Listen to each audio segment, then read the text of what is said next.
Hello friend, welcome to your own channel Daily Stock. तो दोस्तों, इस वीडियो के अंदर हम एमएसटीसी के डिटेल्ड एनालिसिस के बारे में बात करेंगे और जानेंगे कि इस कंपनी के अंदर आपको इन्वेस्ट करना चाहिए या नहीं। चलिए शुरू करते हैं। तो देखिए, सबसे पहले हम ये जानेंगे कि ये कंपनी काम क्या करती है। देखिए, ये जो कंपनी है ये e commerce related services provide करवाती है। तो यानी कि जो भी कॉमर्स से रिलेटेड सर्विसेज होती है उन्हें ऑनलाइन ये प्रोवाइड करवाने का काम करती है।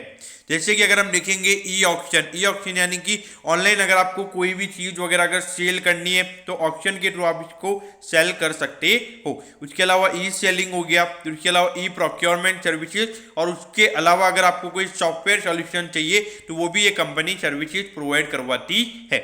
तो देखिए, ये जो कंपनी है इसका बिजनेस काफ़ी अच्छा मुझे नजर आता है, लेकिन मेन बात ये कि ये गवर्नमेंट कंपनी है। तो एमएसटीसी आपको पता होना चाहिए कि ये पीएसयू कंपनी है, जिसके अंदर अराउंड अगर हम देखेंगे जो 65% का इसका जो होल्डिंग है वो गवर्नमेंट ऑफ इंडिया के पास ही है। देखिए, लगभग अगर हम देखेंगे तो 2500 करोड़ का इस कंपनी का मार्केट कैप है, और अगर हम देखेंगे जो डिविडेंड यील्ड हमें यहाँ पे नजर आता है 1.25% है। तो देखिए, अधिकतर जितनी भी ये जो न्यू एज कंपनीज है वहां पर इतना हमने डिविडेंड नहीं देखा है। वहां पर तो ये कंपनी डिविडेंड देती भी नहीं है, उनका मेन फोकस ग्रोथ के ऊपर होता है। तो वहां पे जो भी उनको प्रॉफिटेबिलिटी होती है उसको सीधा री इन्वेस्ट करके वो ग्रोथ के ऊपर फोकस करते हैं। लेकिन यहाँ पर ये एक पीएसयू कंपनी है, तो यहाँ पर जो भी इनके रेवेन्यू के नंबर्स होते हैं, प्रॉफिटेबिलिटी होती है, तो वहां पे गवर्नमेंट डिविडेंड मांगती है, तो इन्हें एट दी एंड डिविडेंड देना पड़ता है।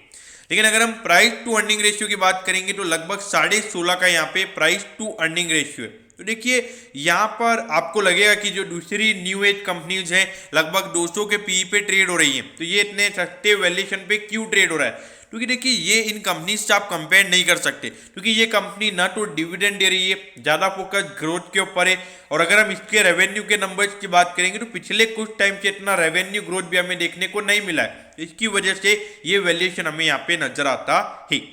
लेकिन जो प्राइस टू बुक रेशियो का नंबर है ये 4.43 टाइम्स है। तो अगर हम देखेंगे तो ये वैल्यूएशन हमें यहाँ पे लगता है कि थोड़ा कॉस्टली इन कंपैरिजन टू हमें प्राइस टू बुक रेशियो में ये नजर आता है।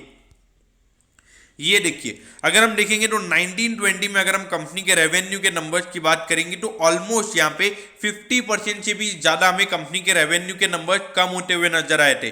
तो यहाँ पर भली कंपनी को प्रॉफिट हुआ था, लेकिन नी के बराबर ये प्रॉफिट का नंबर था। उसके बाद अगर हम देखेंगे तो 2021 में भी ये रेवेन्यू का जो नंबर है अराउंड 25% से कम हुआ था। और अगर हम प्रॉफिटेबिलिटी देखेंगे तो ये नंबर इतना कम नहीं हुआ था, लेकिन रेवेन्यू के नंबर हमें यहाँ पे बुरी तरीके से कम होते हुए नजर आए थे। तो देखिए, अगर आपका रेवेन्यू का नंबर इतना गिरेगा तो आप इनको जो दूसरी कंपनीज है जो इतना फिनोमिनल रेवेन्यू ग्रोथ दिखा रहे हैं तो उनका भी से कंपेयर नहीं कर सकते हैं। तो ये देखिए, यहाँ पर अगर हम प्रमोटर होल्डिंग की अगर हम बात करेंगे तो अराउंड 64.75% की जो होल्डिंग है वो गवर्नमेंट ऑफ इंडिया के पास है। उसके अलावा अगर हम देखेंगे जो 0.17% का होल्डिंग है वो एलआईसी के पास है। तो देखिए, एलआईसी भी एट दी एंड एक पीएसयू कंपनी है, तो देखा जाए तो ये जो पूरा जो हमें होल्डिंग नजर आती है वो पीएसयू के पास ही नजर आती है। उसके बाद अगर हम देखेंगे तो पूरी यहाँ पे जो होल्डिंग है वो जनरल पब्लिक के पास है, यानी कि आप और मेरे जैसे छोटे मोटे रिटेल इन्वेस्टर्स के पास ये होल्डिंग है।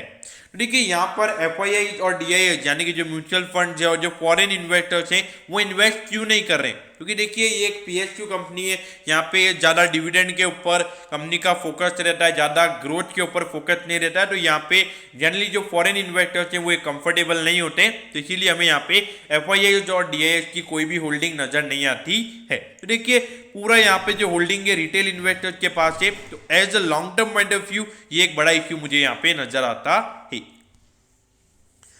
अब ये देखिए, जो कंपनी के रेवेन्यू के नंबर से पिछले 3 क्वार्टर से लगातार गिर रहे हैं। देखिए, सेल्स का नंबर देखिए, पहले 311 करोड़ का ये नंबर था, फिर उसके बाद अगर हम देखेंगे तो ये नंबर 263 करोड़ हुआ, फिर उसके बाद अगर हम देखेंगे तो ये नंबर हमें 227 करोड़ होता हुआ नजर आया।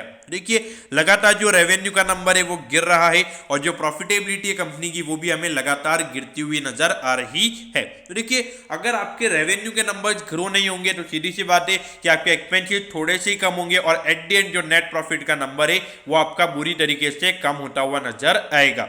लेकिन देखिए ये क्वार्टर में समझ में आता है कि ये क्वार्टर एक सेकंड वेव वाला क्वार्टर था, जो यहाँ पे रेवेन्यू के नंबर कम हुए थे, लेकिन ये एक नॉर्मल क्वार्टर था, फिर भी रेवेन्यू के नंबर कम हुए हैं। तो ये एक मार्केट के लिए थोड़े इश्यूज क्रिएट करता है, इसीलिए हम देख रहे हैं कि काफी अराउंड 30% का करेक्शन हमने MSTC में देखा है। अब अगर हम यहाँ पे रिटर्न रेशियोज की अगर हम बात करेंगे तो अभी जो मार्च 2021 का जो रिटर्न रेशियो का नंबर है ये अच्छा है, अराउंड 20% का कंपनी का रिटर्न ऑन इक्विटी है। तो रिटर्न ऑन इक्विटी के नंबर्स अच्छे हैं और रिटर्न ऑन कैपिटल एम्प्लॉयड भी कंपनी का अच्छा है। लेकिन ये जो हमें लगातार दोनों क्वार्टर्स के जो प्रॉफिटेबिलिटी कम होती हुई नजर आ रही है, ये दोनों क्वार्टर्स के हिसाब से अगर हम देखेंगे तो ये नंबर सीधा 10 से 12% का हो चुका है। देखिए ये नंबर इतना बुरी तरीके से गिरा है, तो एट दी एंड वहां पे ये रिटर्न ऑन इक्विटी का नंबर गिर जाएगा। अगर रिटर्न ऑन एसेट की बात करेंगे तो ये नंबर भी 5.02% पे। तो देखा जाए तो पिछले साल के मुकाबले रिटर्न रेशियोज काफी अच्छे हैं, लेकिन अभी जो पहले 2 क्वार्टर्स का परफॉर्मेंस है वो यहाँ पे रिटर्न रेशियोज को फिर से कम कर देगा।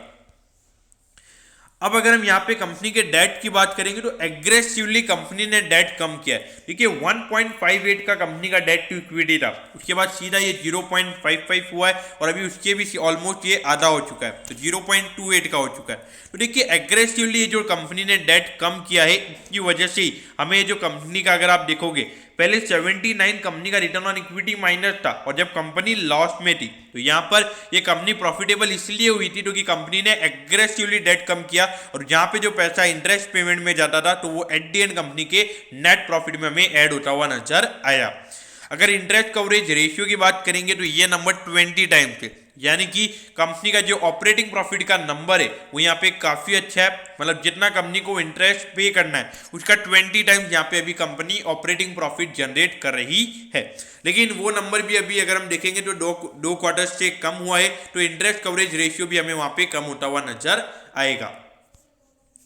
अब देखिए लगभग 350 पे ये स्टॉक अभी ट्रेड हो रहा है और 542 का इसका ऑल टाइम हाई है। तो अगर हम ऑल टाइम हाई से कंपेयर करेंगे तो अराउंड 192 रुपीज ये स्टॉक अपने ऑल टाइम हाई से नीचे ट्रेड कर रहा है। तो अगर हम देखेंगे इन परसेंटेज वाइज अगर हम देखेंगे तो अराउंड 35% ये अपने ऑल टाइम हाई से नीचे ट्रेड कर रहा है। तो देखा जाए तो काफी अच्छा करेक्शन यहाँ पे हो चुका है और इस अगर हम देखेंगे जो कैंडल्स में देखेंगे ये लगातार ये देखिए लगातार ये स्टॉक गिर रहा है और अभी पिछले 1-2 हफ्ते से थोड़ा ऐसा लगा है कि जो गिरावट यहाँ पे हुई है वो अभी थोड़ी यहाँ पे ठंडी पड़ी है। तो देखिए MSTC की अगर हम बात करेंगे तो एक जो प्रीमियम वैल्यूएशन की यहाँ पे मार्केट में बातें चल रही है, तो मुझे लगता है कि वो यहाँ पे नहीं होगा, क्योंकि जो फ्री फ्लोटिंग की हम बात करते हैं अराउंड 35% के जो कंपनी के शेयर्स हैं वो मार्केट में फ्री फ्लोट हो रहे हैं। तो इसकी वजह से जो यहाँ पे 40-50 का पी जो मार्केट यहाँ पे डिमांड कर रहा है वो मेरे ख्याल से यहाँ पे नहीं मिलेगा। और देखिए कंपनी को जितनी अच्छी कुछ ग्रोथ भी नहीं दिखा रही है और मेन तो PSU कंपनीज है, तो PSU कंपनीज में ज़्यादा यहाँ पे इन्वॉल्वमेंट हमें मार्केट का होता हुआ नजर नहीं आता है। लेकिन देखिए एक न्यू एज कंपनी है, यहाँ पर अगर एक न्यू एज टेक्नोलॉजी की कंपनी अगर अच्छे से परफॉर्म करेगी तो सीधी सी बात है कि वहाँ पर कोई भी स्टॉक अच्छे से चलने लगेगा। देखिए लॉन्ग टर्म बेनिफिट में से अवॉइड करने के लिए बोलूँगा, लेकिन अगर शॉर्ट टर्म यानी कि अगर 3 से 4 महीने के हिसाब से अगर हम देखेंगे तो मुझे लगता है कि काफ़ी अच्छा ये स्टॉक गिर गया है। यहाँ से लगभग 450 रुपये तक ये 3 से 4 महीने में आपको जाता हुआ नजर आ सकता है। तो एक पोजिशनल या फिर swing trading point of view से मेरे ख्याल से यहाँ पे पैसा डालना चाहिए। एक लॉन्ग टर्म यानी कि कम से कम 2 से 3 साल पॉइंट ऑफ व्यू से मेरे ख्याल से यहाँ पे पैसा नहीं डालना चाहिए। तो दोस्तों मैं होप करता हूँ कि MSTC के पूरे डिटेल्ड एनालिसिस के बारे में आपको सब कुछ पता चल गया होगा। अगर आपकी कोई भी क्वेरीज है तो आप कमेंट कीजिए, मैं जरूर आपके कमेंट पर रिप्लाई करूंगा। ओके दोस्तों, thank you, have a nice day.